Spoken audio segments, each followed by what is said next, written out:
Futebolaço, eu sou o Dieguinho. Bom, galera, tá entrando no ar a nossa primeira edição de segunda-feira, como sempre, com muitas informações para vocês. Antes disso, ó, dedo no like no começo do vídeo que me ajuda bastante. Se forem novos aqui no canal, já se inscrevam, ativam o sininho das notificações e, claro, sigam minha conta pessoal lá no Instagram. Para tudo que eu vou te dar duas dicas bem bacanas para vocês apostarem hoje lá na 1xBet. Hoje nós teremos aí Atalanta e Roma pelo Italianão e também jogo que encerra o Brasileirão pela segunda rodada, Botafogo e Bahia.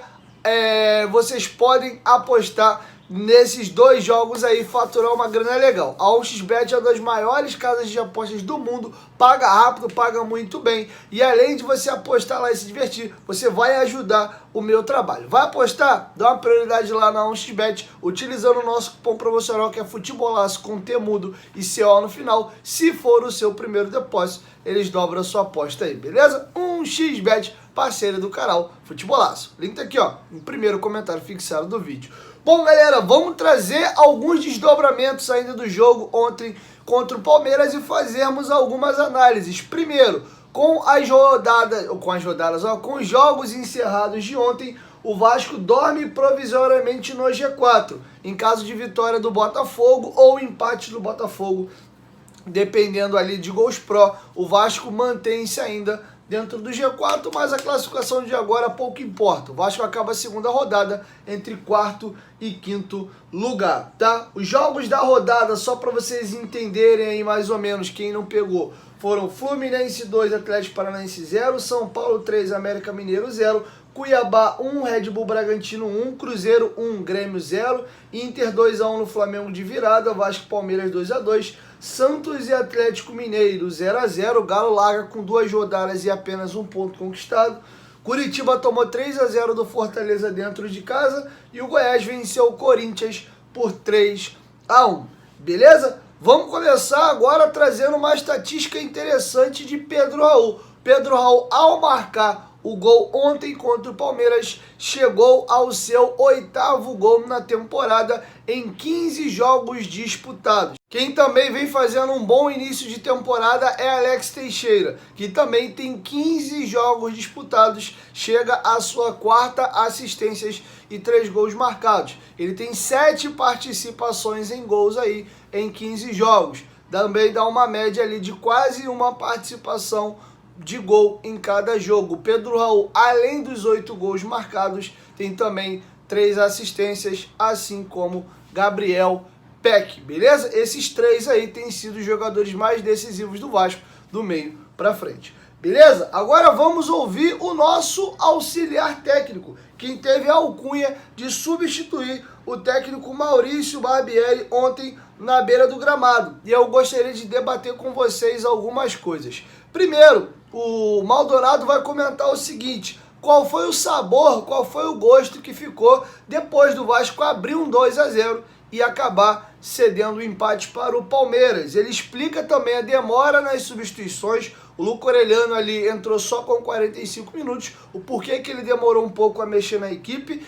Fala também da situação do gramado do Maracanã, que realmente está ruim e se atrapalhou o jogo do Vasco, porque do lado do Palmeiras houve essa reclamação concernente ao gramado, assim como também ele foi questionado numa pergunta que remete à primeira. Faltou um pouquinho de malandragem do Vasco para conseguir segurar o resultado de ontem? Com vocês, Maldonado, explicando todas essas situações.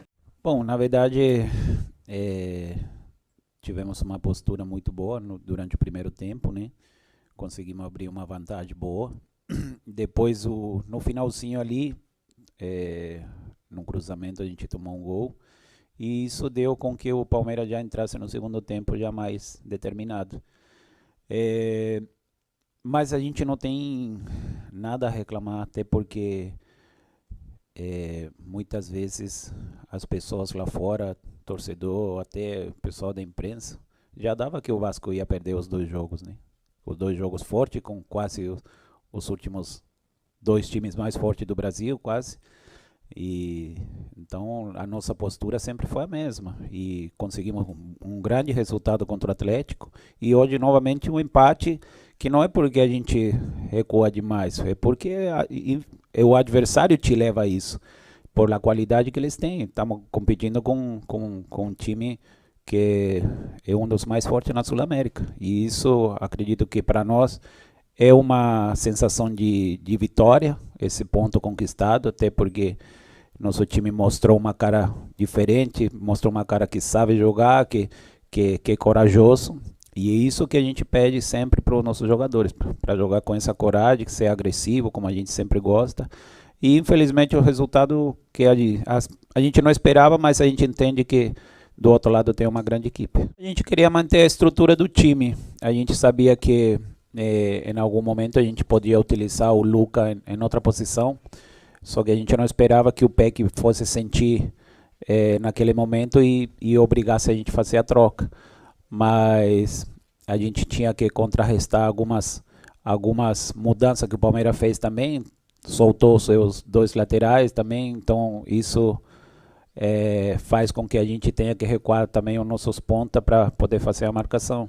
Mas a mudança mais ou menos era isso, manter o nosso meio de campo forte.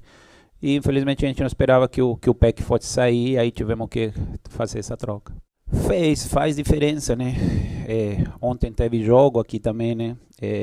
Depois desse jogo as pessoas entrou para arrumar o campo, mas a gente sabe que não está nas melhores condições possíveis. E para nós também atrapalha, né? Porque a gente quer também um jogo rápido, um jogo mais dinâmico. E muitas vezes isso acaba atrapalhando a nossa sequência ou a sequência da jogada. Não, eu acho que não. Como eu falei, nós estamos enfrentando uma grande equipe. Nós fizemos tudo que estava no que a gente treinou na semana, nesses dias que a gente se preparou. Encontrar os espaços onde a gente podia atacar, mas como eu falei, infelizmente a gente jogou contra uma grande equipe que te leva também, às vezes você a recuar demais inconscientemente, mas a gente sabe que o nosso trabalho, nós estamos no caminho certo, porque como eu falei, ninguém dava nada para o Vasco que ia conseguir resultados positivos nesses dois jogos.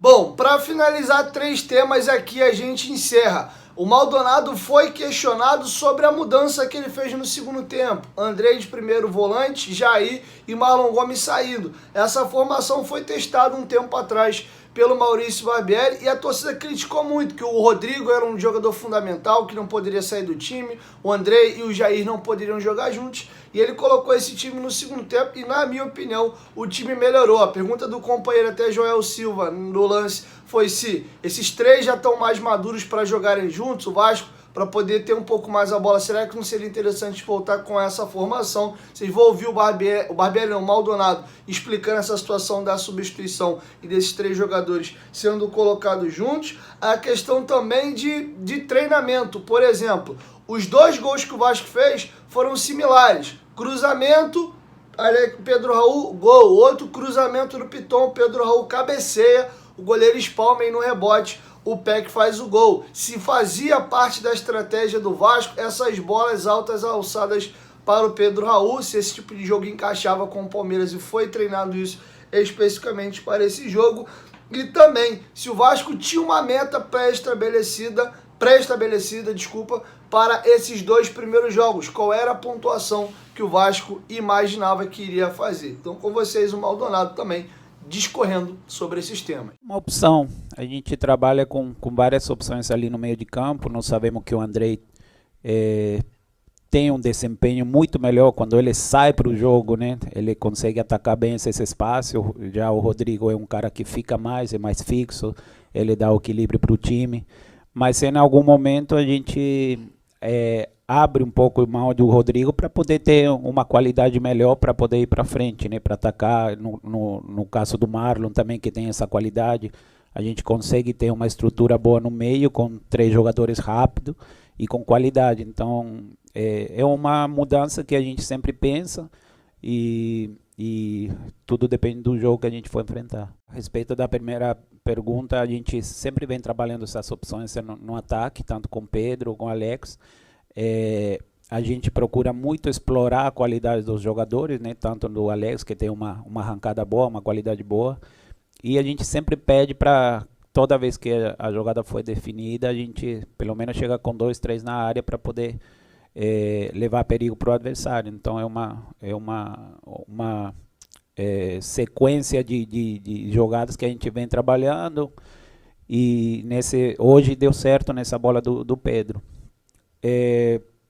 Depois a gente sabe que foram 2 jogos muito difíceis, tanto do Atlético como com o de hoje contra o Palmeiras, mas a gente fica com a cabeça tranquila, porque sabemos que foram 2 jogos difíceis, sabemos que também que nós temos muito a melhorar, mas hoje acredito que nosso time está cada vez mais forte, cada vez está mais entendendo como é que é jogar um futebol mais agressivo, e isso que a gente fica feliz, porque a gente está vendo uma evolução boa nos nossos jogadores, e estamos trabalhando para que isso possa ser uma referência nossa, né? Que encarar todos os jogos do mesmo jeito, para que a gente possa chegar o mais alto possível nesse ano. A gente era ganhar todos os jogos, essa é a mentalidade nossa, mas sabemos que enfrentamos equipes que são, logicamente, no papel são muito mais fortes, né? Mas a gente nunca planeja os pontos, mas a gente entra os 2 jogos para ganhar. Bom, galera, é isso. Duas boas atuações do Vasco, 4 pontos conquistados. Vamos terminar as 2 primeiras rodadas dentro do G5. Pedro, Raul, Alex Teixeira e Peck sendo decisivos na parte da frente. Mas não tá tudo uma uva, não. Tem algumas coisas para serem corrigidas, e eu vou discutir isso com vocês na segunda edição do dia, beleza? Mas fato é que eu tenho certeza que para muitos de vocês o Vasco não faria esses 4 pontos aí não, beleza? Então é isso, 1, 2, 3, futebolaço, tamo junto, família, e que Deus abençoe os gigantes da colina, e a gente consiga fazer mais 36 boas rodadas aí e terminar o ano numa classificação digna da nossa história. É isso, 1, 2, 3, futebolaço, tamo junto, família, e logo mais eu chego com a nossa segunda edição. Tamo junto.